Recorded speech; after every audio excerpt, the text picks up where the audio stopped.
know which foods and drinks are healthy. We all probably remember the excitement of having a visitor to our school, and when that visitor is from the most successful English rugby side of all time, you can understand why ASHLEIGH might capture the attention of the class. So remember when I said good fats and bad fats?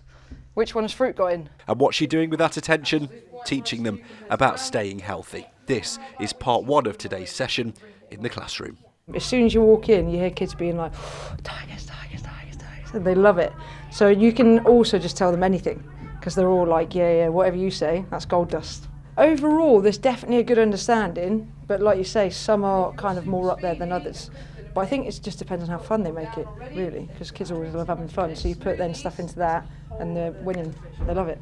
But tackling childhood obesity isn't just about learning your water from your wagon wheel, it's about getting outside. 3, 2, 1! They're so famous and they're just so well known around Leicester that it just makes it really quite special. Come to school, you do your work, but then you go home. But we're like this, it's sort of like you come to school and then it's exciting and then you go home. I just find it wonderful because they're teaching me new stuff I've never heard of before.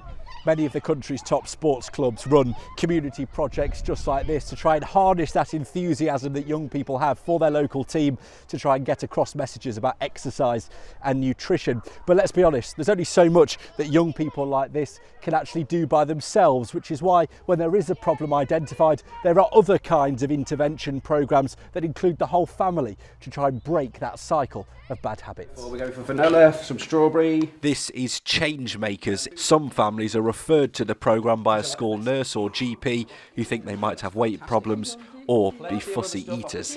It's part of a 9-week course to teach the whole family about healthy eating and exercise. Essentially, we're teaching the parents. The kids love the sessions, obviously they love playing with the sugar, they love playing with ingredients, putting food together, but it's the parents obviously that we are sort of aiming the education at, particularly nutritional advice. And hopefully just change one or two of their buying habits. This is the 4th time that Jo has been on the course with her children. Today she's with Jackie. She says that the messages here have changed her family's lifestyle dramatically.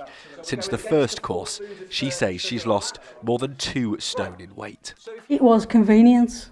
Yeah, I know now and know, yes, I probably knew then, but it was all about convenience and that makes a difference. So I've learned the size of portions, that has helped a lot.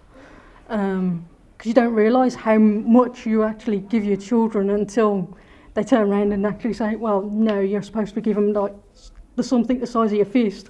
Have you changed any of your habits at home? What things have you changed? I've been going in the garden a lot more than I used to and running around and playing around in it. Of course, prevention is much cheaper than a cure, but getting the message through to families can be difficult. The cost of getting it wrong, though, is more than just our health. Obesity costs the NHS an estimated £5 billion a year. You could build a fair rugby team with that. Michael SIBERT, ITV News.